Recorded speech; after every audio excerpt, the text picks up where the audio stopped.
All right, good morning, ladies and gentlemen. It's mash-in day. Obviously, I've got the water going in the mega pot, the 30-gallon mega pot. It's probably got about 22 gallons of water in it. I'm waiting for it to get up to damn near boiling. Once it hits about 200, I'll drain this out. You've seen me do it before. Use the buckets, drain it out, get it into the movable. The reason I put it in this is because it's movable, whereas that is not. And eventually, when I run the still, I'm gonna need the the stand, the burner stand for the still. So I got a comment. If you go back, one of my very old videos, I think it was the Moonshine Mash-In Part 2, I think it was, which was all about the malted grains. I got a comment not too long ago. It was kind of irritating and kind of funny at the same time, but the gist of his comment was, you can go look at it in the video, it's below the video, obviously, was basically, why do I use cheap cracked corn? I use way too much malted grains. Here's a bucket of malted wheat. And why don't I use better corn? Moonshiners have been doing this for hundreds of years. I'm an amateur and I suck. It was basically what the message was telling me, and that's fine. Everyone's got a fucking opinion, just like they've got an asshole, and they all stink. But so and I think he also mentioned, oh, why don't you could buy frozen corn, this and that. I looked at Market Basket yesterday, and I'm sure you might be able to get bigger bags somewhere of frozen corn. But just perusing, basically, I think a 1 pound bag of frozen corn was $2.39 for sweet corn at Market Basket. I haven't looked at Walmart or anything. Maybe I'll look and see if I can't find gigantic bags of it. But it was $2.39 for a 1 pound bag of corn. Well, you got to be a genius to figure out 50 pounds of that frozen corn would be over $100. You know what I mean?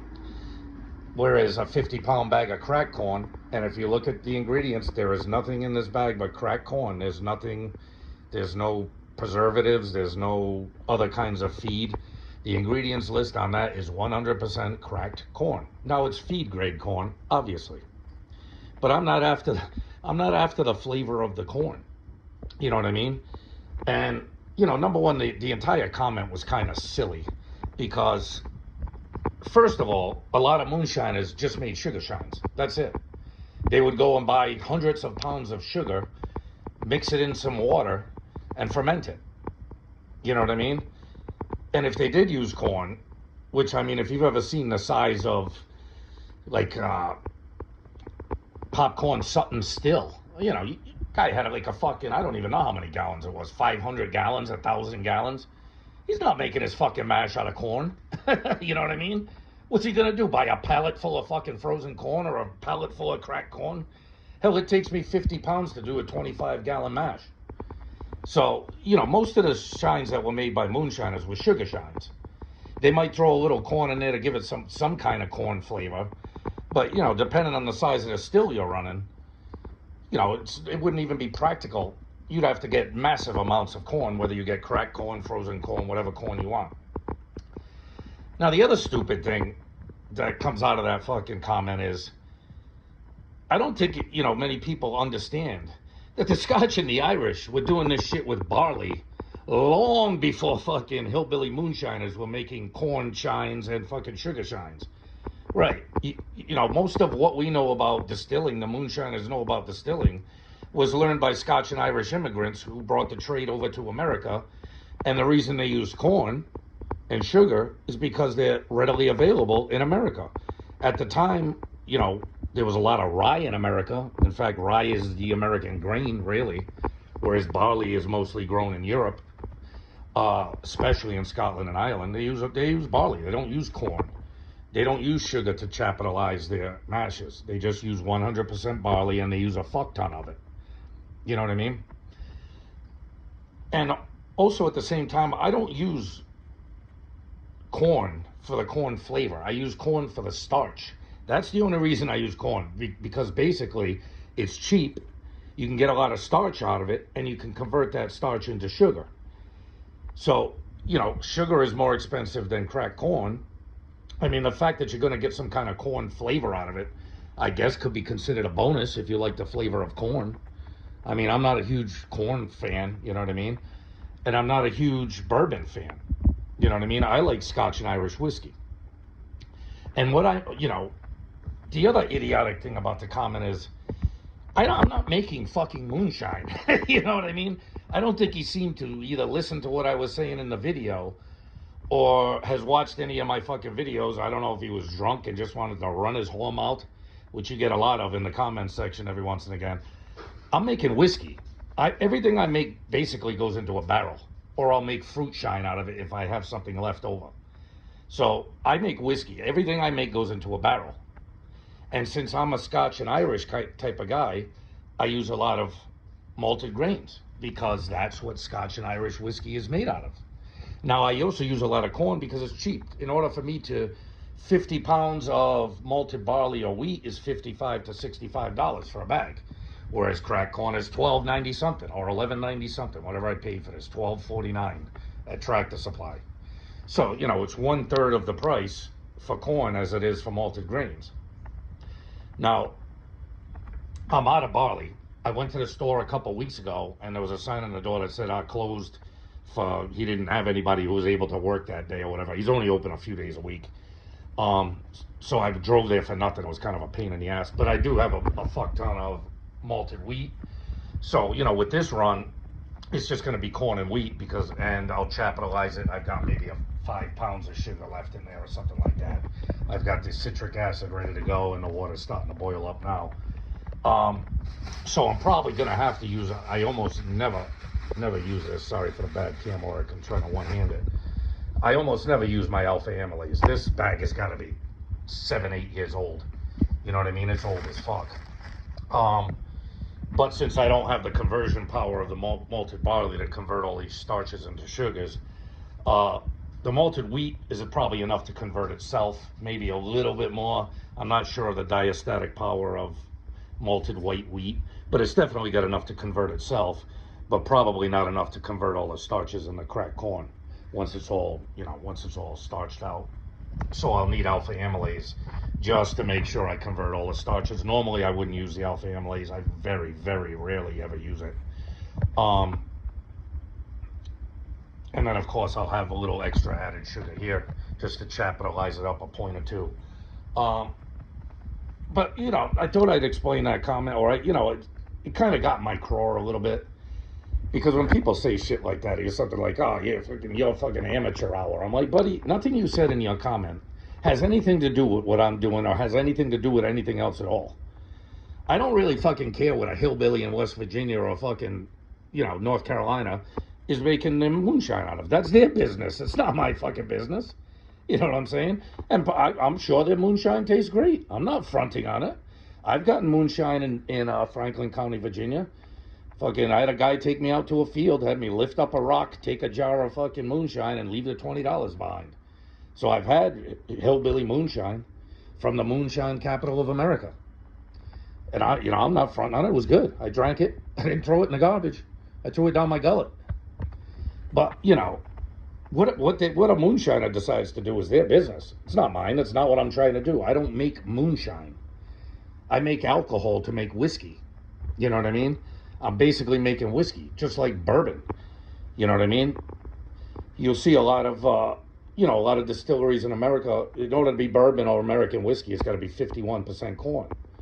Well, the other 49% some of these distilleries use is not corn. It's malted wheat, malted rye, malted barley, whatever. You can have a high rye bourbon. You can have a wheated bourbon. You can have whatever you want. I bet you the douchebag who made the comment isn't going to call up the Jack Daniel's distillery and tell them it's fucking amateur hour because they use too much malted grains in their fucking mash bill. You know what I mean? He's not going to call up the Buffalo Trace distillery and be like, what are you, amateur hour? Fucking hillbilly moonshiners didn't make it that way. You got too much malted grains in your fucking mash bill. What are you, a fucking amateur hour? Shut the fuck up. The fucking shit that comes out of people's fucking dick holsters is fucking amazing. Probably some fool who's never made moonshine in his fucking life. He watches YouTube videos. All of a sudden, he thinks he's fucking Pappy Van Winkle. He's the greatest fucking moonshiner in the fucking world. No, you're not, buddy. I've been doing this shit for fucking 25 fucking years. It's like I've made moonshine mashes, I've made sugar shines, I've made corn mashes. I prefer the taste of malted grains. I especially almost always use wheat. I always use barley. That's but if I had it, I'd be using it right now. But I almost always use some amount of malted wheat because wheat tends to soften the flavor and sweeten the profile of the mash you're making. And then, of course, like I said, it all gets distilled down. Back there, I've got 2 5-gallon buckets side by side in there, each filled with stripping runs. You know, there's probably between 8 and 9 gallons of stripped out alcohol. I wanted one more to put a little more in the still, and then I'll do a final pass distillation. Do a second run on all that stripping runs, and whenever this mash is fermented out, I'll have a strip and run from that. I'll probably have 10 gallons or so of stripped out alcohol, probably more than that, maybe about 11, 12, heading on 11, 12. And, you know, I'll lose some to heads, even though I do take off 4 shots on my strip and runs. I'll still have some heads, and I'll still have tails, obviously, because I don't cut it when you're doing a strip and run. I just throw out the heads, so it's not going to take me forever to get to the heads during the final run, the second pass distillation. But, you know, some of the silly comments you get, it's like, why would you even bother saying something like that? You don't even know what you're doing. You know what I mean? Like, I subscribe to a ton of moonshine channels on YouTube. Got a lot more fucking viewers than me, and I just take them for what they're worth. Everybody makes their shit different. You know what I mean? Some people capitalize with sugar, some people don't. Some people like all corn mashes, some people like all grain mashes. Some people just like sugar shines. That's fine. I don't care. You make whatever you want. Some people use colored corn if they can get their hands on it. You know what I mean? I had mentioned before, maybe come corn season, at the end of corn season here in my state, maybe I'll try and find a farm that sells fresher corn that I don't have to get from Tractor Supply. Maybe they bag up their own corn. And, you know, another thing is, too, if I get whole kernel corn, now I need to mill it. You know what I mean? I don't have a mill. That's why I pretty much buy my grains from this one brew store, because I can go in, take me 45 minutes to an hour, and grind the 55-pound bag of malted wheat or malted barley, whatever I get. So, you know, if you get whole corn, you've got to mill it. I mean, practically speaking, this cracked corn should probably be milled down a little more. It's not very fine. I could crack it down a lot more. It's certainly not flaked corn. And even shit like flake corn at the brew store, that shit is fucking expensive, man. I don't even know if you can get a 50-pound bag of it, but I imagine a 50-pound bag of flaked fucking corn would cost you a couple $100 or something like that. Because hell, a 5-pound bag is fucking 30, 40 bucks there, 20 bucks, whatever it is. And you know, they keep that around. I guess some people brew with it, make beer with flaked corn. So, I mean, it's all about economics. All I need the corn for is the starch. That's it. The starch. It's not for the flavor. I don't use corn because I like the flavor of corn. If I want to eat corn, I'll go buy some corn on the cob and eat it. You know what I mean? The reason to use corn is for the starch, and because corn is cheap. It's cheaper than sugar. It's cheaper than malted grains. So, you know, you're going to get a lot of points out of that cracked corn as far as, you know, potential alcohol by volume for your mash. So, you know, I think some people ought to think a little more. I don't get those kind of comments all the time. And I like getting comments on my videos. You know what I mean? I like the interaction. I like the back and forth. Some people comment more often than others. Some people don't comment at all. But when you make a silly comment like that, it's like, why would you bother? You know what I mean? Why would you bother? If you don't like the video, don't watch it. You know, give me a thumbs down. I don't give a shit. But you're going to leave a comment talking like you know something when you don't know fucking shit from Shinola.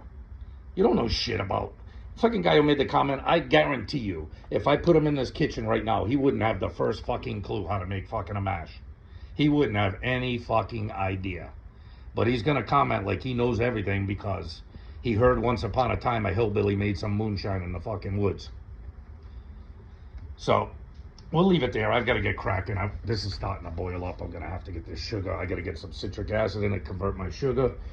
We're getting close to where I need to be. Once we hit 200, I'll get it out of there into the bucket, get the corn in it, and begin the process. It'll be a few hour process. Get the corn in there. The corn will sit in there an hour and a half. Get the malted grains and the alpha amylase in there when it gets down to about 150, 155. And then wait for it to cool and pitch yeast. I think this time I'll be using, I think I used it last time too. I ran out of that rum yeast, which is a shame. And I do have, in that bag, I've got the Distiller's Active Dry, but I think I'll use the Lalvin 1118. I like Lalvin 1118, or 1116 is even good too. The LV 1116 and the EC 1118. They're like champagne or wine yeast. They give you a little more fruity profile. I don't know how much more, but I like them, and they're not overly expensive. You can get them on Amazon for probably $1 a packet or less, 50 cents a packet. So with that being said, I just thought I'd explain, from that comment, what I'm doing and what the process that I want to do is. And why would anyone care? I don't care what other people do. You want to make sugar shine, go make sugar shine. If you like that taste, go for it. If you like just cracked corn, you just like corn whiskey, make corn whiskey. I don't care. It's fucking all good to me. I learned from all these different people on YouTube, and there's a lot of moonshiners on YouTube. I've learned a lot from all of them over the years, even if it's not necessarily what I want to do. Just because someone else does something different from me doesn't mean this isn't some value in what they're showing you and the way they do things. You can learn a lot from people. Like now, today I'm going to have to work with just corn and wheat because I'm out of barley. It's not something I normally do, but you've got to be ready for any circumstance. I need the mash. I don't have time to go get the malted barley. He's not even open again until tomorrow, and I'm kind of busy tomorrow. And, of course, I'm going to need the alpha amylase, so I'm glad I have a bag of it around, even though I rarely use it. I've also got glucoamylase buried somewhere. I'll probably even use the glucoamylase right before I pitch the yeast. Help break down them starch chains to even smaller chains of starches. So, make moonshine the way you want to make it. And don't let when people make stupid comments like that, do your best to ignore it. But also at the same time, don't be afraid to tell them, look, just because somebody did something some way doesn't mean that I have to do it that way. You know what I mean? And don't make so silly comments to somebody. I've been doing this 25 years, maybe even a little bit longer. But even if you come across somebody who's new to it and they're trying their best, they're learning how to do this, you don't got to leave a stupid comment like, oh, it's your amateur hour. What do you care if they're amateur hour? It ain't your shit. It ain't your time. It ain't your moonshine. You know what I mean? In fact, when I see people on YouTube who are new to this, I'll leave them a comment encouraging them. Hey, you're on the right course. You're doing good work. I hope it comes out good. I hope it tastes good. Watch your cuts. You know what I mean? Make good cuts. You'll have better tasting liquor. Leave it, comments of encouragement. And if you don't have something positive to say, and if you don't know what you're talking about, don't waste your fucking time on the keyboard. Right. The last thing I need is some shitty ass fucking whore-mouth comment from some clown who doesn't know how to make moonshine. I can tell just by fucking the way you're talking, you've never made a batch of moonshine in your fucking life.